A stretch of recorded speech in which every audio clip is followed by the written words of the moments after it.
Hello friends, welcome back our channel. आप सभी का आपके अपने चैनल पर स्वागत है। और आज हम बात करने वाले हैं पीजीटी स्क्रीनिंग एग्जाम 2022 के बारे में, जिसमें जो है बच्चे रैंडमली जो है क्वेश्चन पूछ रहे थे कि अभी जो है आपको पता होगा रिसेंटली जो है मनोहर लाल खट्टर जी ने जो है 11,000 जो है वैकेंसीज की बताई है कि टीजीटी पीजीटी में 11,000 वैकेंसी आएंगी। प्लस पीजीटी का जो एग्जाम जो कंडक्ट पहले एचएसएससी करवाता था, वो अब जो है एचएसएससी ना करवा के कौन करवाने वाला है, एचपीएससी करवाने वाला है। ठीक है, तो अब जैसे ही एचपीएससी का नाम आया है तो बच्चों के एकदम से दिमाग में आ गया कि मैडम सिलेबस क्या रहेगा, सिलेबस के साथ ही जो है क्या नेगेटिव मार्किंग इंक्लूड होगी, क्या आपका जो है यहाँ पे प्री जो आपके इंटरव्यू होगा, क्या कट ऑफ रहेगी, किस तरीके से चीजें जो है यहाँ पर होने वाली है एचपीएससी आने के बाद, है ना।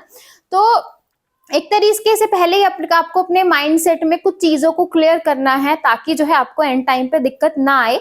क्योंकि काफी लंबे समय से अगर मैं बात करूं कि 2019 में, है ना, 2019 में वैकेंसी आई थी, उस टाइम पे जो है पीजीटी की ही वैकेंसी आई थी 3800 प्लस पोस्ट पे, है ना।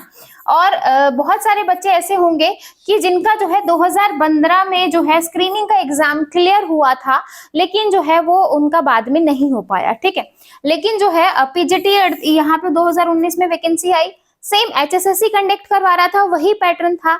एचएसएससी में क्या होता है, जो कॉमन जो चीजें होती है उन पे ज्यादा फोकस किया जाता है, जैसे आपका हरियाणा जीके हो गया, हिंदी, इंग्लिश, मैथ, रीजनिंग, आपका जनरल, ये सारी चीजें जो है वहां पे आती है। ठीक है, लेकिन अगर वही हम एचपीएससी की बात करें, एचपीएससी जो है वो आपका ग्रुप बी और ग्रुप ए की जो है एग्जाम को कंडक्ट करवाता है। ठीक है, अब उसका जो लेने का पैटर्न है उसका अलग है। अगर हम कॉलेज लेवल की बात करें तो वहां पे जो है वहां पे वो क्या करवाता है, वहां पे जो आपका सब्जेक्ट है, क्योंकि आप पीजीटी में जो सब्जेक्ट वहां पे जाके पढ़ाओगे, सब्जेक्ट पे आपको ज्यादा फोकस करना पड़ेगा, ना कि अदर चीजों पे, है ना।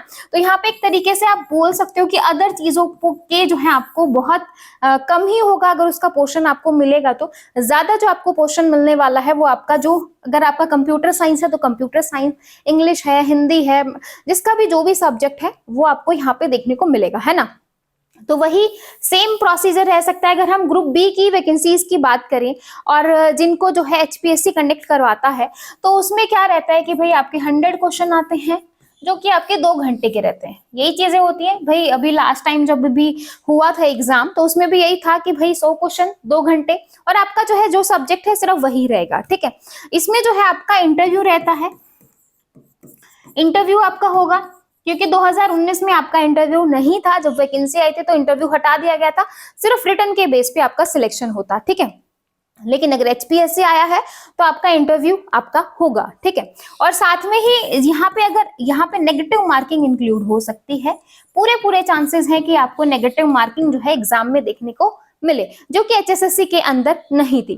तो नेगेटिव मार्किंग इंक्लूड हो जाएगी, नेगेटिव मार्किंग इंक्लूड हो जाएगी तो ऑटोमेटिक जो है आपकी जो एक तरीके से मार्क्स का जो वेटेज है, परसेंटेज है, वो ऑटोमेटिकली कम तो होगा ही नेगेटिव मार्किंग आने से। ठीक है, तो नेगेटिव मार्किंग आ सकती है, आपका इंटरव्यू आ सकता है, क्योंकि आपका इंटरव्यू भी हटा दिया था 2019 वाले में, और आपकी नेगेटिव मार्किंग भी नहीं थी, प्लस आपका कॉमन पार्ट भी वहां पे आ रहा था। तो आप देख सकते हो रेयर चांसेस है कॉमन पार्ट आएगा तो कम वेटेज रहेगा एज कंपेयर टू एचएसएससी।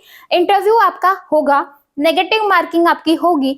और सिलेबस की बात करें तो सिलेबस में आपको आपका जो सब्जेक्ट है उस पर बहुत अच्छे से फोकस करना पड़ेगा।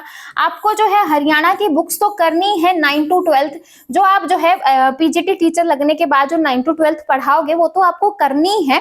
उसके साथ जो है आपको थोड़ा सा और ऊपर वाला लेवल भी करना पड़ेगा, यानी कि जो नेट लेवल है वहां पे यहाँ पे आपको चीजें करनी पड़ेंगी। तो इसके साथ अगर मैं बात करूं तो आपको नेट लेवल की चीजें करनी पड़ेंगी। अगर आप इस चीज की मेंटालिटी अभी से ही सेट कर लोगे तो सही रहोगे, क्योंकि नोटिफिकेशन आने के बाद सेम चीजें अगर आपको करनी पड़ी तो फिर दिक्कत हो जाएगी। तो नेट के पीवाईक्यू अभी से ही लगाना शुरू कर दीजिए। ठीक है, नेट के पीवाईक्यू लगाना शुरू कर दो, ज्यादा नहीं, 2004 से शुरू करके 2012-13 तक लगाने शुरू कर दो, है ना। चलो 2014 तक लगा लीजिए, इतने 10 साल के आप पेपर लगा लो और उनको बार बार रिपीट कर लो, है ना। और जो दिल्ली डीएसएसबी के जो पीजीटी के पेपर्स हैं उनको बहुत अच्छे से लगा लीजिए, क्योंकि भाई अब जो आपका यहाँ पे जो आपका सिलेक्शन है ना, जो बच्चे जैसे अदर जो एग्जाम की तैयारी कर रहे थे, लाइक अदर उसके जैसे हरियाणा में अदर उसकी भी, तो यहाँ पे जो है उनका थोड़ा सा यहाँ पे कम हो सकता है, क्योंकि कॉमन पार्ट यहाँ पे कम है। तो जिनका जो आपका सब्जेक्ट है वो स्ट्रॉन्ग होगा, यहाँ पे उनके चांसेस जो है वो ज्यादा बढ़ जाते हैं, ठीक है। तो यहाँ पे आप देख सकते हो। प्लस अगर नेगेटिव मार्किंग आती है, अभी रिसेंटली जो आपका एचपीएससी ने कॉलेज का एग्जाम कंडक्ट करवाया था, वो भी बी लेवल का था, तो उसमें क्या था, उसमें आपकी नेगेटिव मार्किंग थी, प्लस जो है वहां पे अगर कोई क्वालिफाई करता है तो 50% वाले बच्चों को 50% वाले बच्चों को इंटरव्यू के लिए बुलाया गया था। यानी कि अगर किसी के 200 में से या 100 में से 50 नंबर आ रहे हैं तो उनको जो है इंटरव्यू के लिए कॉल आएगी, अगर उससे कम आते हैं तो उनके लिए उनको नहीं आएगी। तो कहने की बात ये है कि तो यहाँ पे तो तुक्का चलेगा नहीं, क्योंकि नेगेटिव मार्किंग है, किसी तरीके से आप तुक्का नहीं लगा सकते हो, ठीक है। तो यही चीजें हैं, अगर ये चीजें आपके दिमाग में सेट हो जाती हैं तो अपना अभी से ही प्रिपरेशन करना शुरू कर दो। उन बच्चों के लिए थोड़ा सा यहाँ पे एक नेगेटिव पॉइंट लगा सकते हो कि भाई जो बच्चे काफी लंबे समय से पुराने पैटर्न को फॉलो कर रहे थे और अदर एग्जाम की भी तैयारी कर रहे थे और जिनका कॉमन वाला पार्ट स्ट्रॉन्ग था, तो यहाँ पे जो है उनको अब अपने सब्जेक्ट को बहुत अच्छे से स्ट्रॉन्ग करना पड़ेगा। अब वो दूसरी चीजों के उनका मुश्किल हो जाएगा एग्जाम को क्वालिफाई करना। तो ये चीजें और ये बदलाव आपके हो सकते हैं एग्जाम के अंदर। बाकी तो नोटिफिकेशन आएगा तब और अच्छे से देखेंगे। बाकी अगर एचपीएससी जो है कंडक्ट करेगा तो ये तो कंफर्म है कि भाई आपको आपके सिलेबस में जो आपका सब्जेक्ट है उसमें मास्टरी आपकी होनी चाहिए, ठीक है। तो इन चीजों का ध्यान रखें अभी से ही। अगर आप किसी भी सब्जेक्ट्स के हैं तो अपने नेट के पीवाईक्यू, आपके डीएसएसबी पीजीटी के पीवाईक्यू, केवीएस के सारे पेपर लगा डालो, एनवीएस के सारे पीजीटी के पेपर लगा डालो, ताकि जो है अगर पीजीटी में से या फिर नेट के पिछले सालों में से कहीं से भी क्वेश्चन आते हैं तो आपका जो है एक बेस जो है वो तैयार हो। बाकी आपका जो हरियाणा में 9वीं से लेके 12वीं तक जो किताबें पढ़ाई जाती हैं उनको बहुत अच्छे से कर लीजिए, क्योंकि आपका बेस और एडवांस लेवल दोनों चीजों पे अच्छे से आपको फोकस करना पड़ेगा। और नेगेटिव मार्किंग है तो रिवीजन एंड रिवीजन, जहां पे भी नेगेटिव मार्किंग की बात आ जाती है, रिवीजन का एक शब्द जो है वो ऐड हो जाता है और रिवीजन के साथ ही आपकी ऐड हो जाती है डेली की जो कंसिस्टेंसी है ना, वो यहाँ पे ऐड हो जाएगी कि भाई डेली आप कितना जो है कंसिस्टेंसी आप मेंटेन कर रहे हो, कि भाई डेली आप कितना कर रहे हो, डेली जो है आप कितना रिवीजन कर रहे हो, ठीक है। तो ये चीजें ऐड हो जाएंगी। इन चीजों पे फोकस करिए और डेफिनेटली आपका एग्जाम जो है वो क्वालिफाई होगा, ठीक है। तो यही बेसिक से चीजें थी। आई होप आपको सारे जो डाउट्स थे वो क्लियर हो गए, क्योंकि स्पेशली कई बच्चों ने मुझे बहुत सारे मतलब मैसेज किए थे और फिर मुझे लगा कि प्रॉपरली एक जो है आइडिया आपको हो जाए ताकि आप इन चीजों पे काम कर सकें, ठीक है।